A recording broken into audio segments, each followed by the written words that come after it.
கர்த்தருடைய நாமம் மகிமைப்படுவதாக. இந்த நிகழ்ச்சியை பார்த்து கொண்டு இருக்கிறவங்களை ஒவ்வொருவரையும் இயேசு கிறிஸ்துவின் நாமத்தினாலே அன்போடு வாழ்த்துகிறோம். இன்றைய நாளின் கிருபையின் வார்த்தை ஓசியா 14ஆம் அதிகாரம் 3ஆம் வசனம் இப்படியாக சொல்லுகிறது. அசீரியா எங்களை இரட்சிப்பதில்லை, நாங்கள் குதிரைகளின் மேல் ஏற மாட்டோம், எங்கள் கைகளின் கிரியையை பார்த்து நீங்கள் எங்கள் தேவர்கள் என்று இனி சொல்ல மாட்டோம், திக்கற்றவன் உம்மிடத்தில் இரக்கம் பெறுகிறான் என்று சொல்லுங்கள். ஆம் தேவ பிள்ளைகளே, திக்கற்றவர்களுக்கு இறங்குகிற தேவன் நம்முடைய தேவனாய் இருக்கிறார். நீங்கள் உங்கள் தொழிலை நம்பி வாழ்ந்து கொண்டிருக்கலாம், இல்லை நீங்கள் உங்கள் பிள்ளைகளை நம்பி வாழ்ந்து கொண்டிருந்திருக்கலாம்.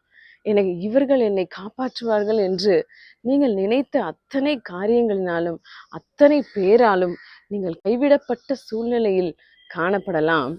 இன்றைக்கு உங்களை பார்த்து வருகிற வார்த்தை தான், இனிமே நீங்க அசீரியர்கள் எங்களை ரட்சிப்பதில்லை, நாங்கள் குதிரைகளின் மேல் ஏற மாட்டோம், என் கையின் கிரியைகளை தேவர்கள் என்று நினைத்து கொண்டிருந்தோம்.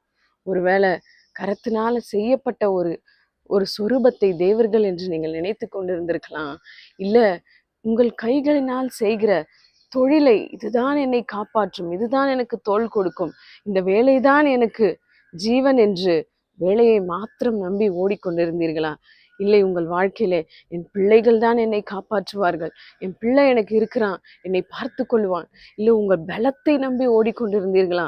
எனக்கு பலன் இருக்கும் வரைக்கும் நான் இதெல்லாம் சாதிப்பேன், நான் இதெல்லாம் செய்வேன், என்னுடைய பலத்தினாலே நான் செய்வேன் என்று உங்களை நம்பிக்கொண்டிருந்தீர்களா? எதை நம்பிக்கொண்டிருந்தீர்கள்? எதனால் கைவிடப்பட்டு காணப்படுகிறீர்கள்? நீங்கள் கைவிடப்பட்ட சூழ்நிலையிலே திக்கற்று போய் எதுவும் கை கொடுக்காத நிலைமையிலே இருப்பீர்களானால் உங்களை பார்த்து வருகிற வார்த்தை தான், தேவன் திக்கற்றவர்களுக்கு இறங்குகிறவரா இருக்கிறார். இயேசு கிறிஸ்துவை நம்புங்கள். இனி நீங்க எதை நம்பியிருந்தீங்களோ அதையெல்லாம் இனிமேல் வேண்டாம் ஆண்டவரே, நான் உம்மை நம்புகிறேன் என்று சொல்லுங்கள் என்று இந்த வார்த்தை சொல்லுகிறது. நீங்கள் அப்படி உங்கள் வாயினால் அறிக்கையிடும் பொழுது, இதுவரைக்கும் நான் இதை நம்பியிருந்தேன், ஆனா இனிமேல் இது இல்லையப்பா, நீங்கள் தான் என்று உங்கள் வாயினாலே அவரை துதித்து அவரை விசுவாசித்து அவர்தான் எனக்கு இருக்கிறார் என்று இயேசு கிறிஸ்துவை மாத்திரம் நம்பும் பொழுது நிச்சயமாக உங்கள் சூழ்நிலைமையை, திக்கற்று போய் காணப்படுகிற உங்கள் வாழ்க்கையை மாற்ற தேவன் வல்லவராய் இருக்கிறார். ஆம், சிம்சோனுடைய வாழ்க்கையிலே நீங்கள் பார்க்கும் பொழுது அவன் தன்னுடைய புய பலத்தை நம்பி ஓடிக்கொண்டிருந்த ஒரு மனிதன்.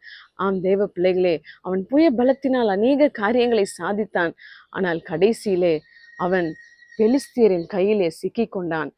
அந்த நேரத்திலும் கூட தான் தவறு செய்ததை அவன் நினைத்து பார்த்து, ஆண்டவரே எனக்கு ஒரு விசை இறங்கும், நான் என் பலன், என்னுடைய தலை மயிரிலே என் பலன் இருக்கிறது என்று விசுவாசித்து கொண்டிருந்தேன், நம்பிக்கொண்டிருந்தேன், நீங்க ஒரு விசை மாத்திரம் எனக்கு இறங்குங்க என்று அவன் கதறின பொழுது ஆண்டவர் அவன் சத்தத்தை கேட்டு அவனுக்கு இரக்கம் பாராட்டினதை பார்க்கிறோம். ஆம் தெய்வ பிள்ளைகளே, உங்களுக்கும் இறங்குகிற தேவன், உங்களுக்காக இறங்க அவர் காத்து கொண்டிருக்கிறார். நீங்கள் உங்கள் வாயினாலே இயேசு கிறிஸ்து மட்டும் போதும், நீர் என்னை ரட்சிக்க வல்லவர் என்று சொல்லுங்கள். நிச்சயமாய் உங்களுக்கு அவர் கிருபை பாராட்டி உங்களுக்கு இரக்கம் செய்வார். சங்கீதம் 102:16 வசனம் இப்படியாக சொல்லுகிறது, திக்கற்றவர்களுடைய ஜெபத்தை அலட்சியம் பண்ணாமலும் அவர்கள் விண்ணப்பத்தை அங்கீகரிப்பார். நிச்சயமாக உங்கள் சத்தத்தை கேட்டு உங்களுக்கு இறங்குவார். கர்த்தர் உங்களை ஆசீர்வதிப்பாராக.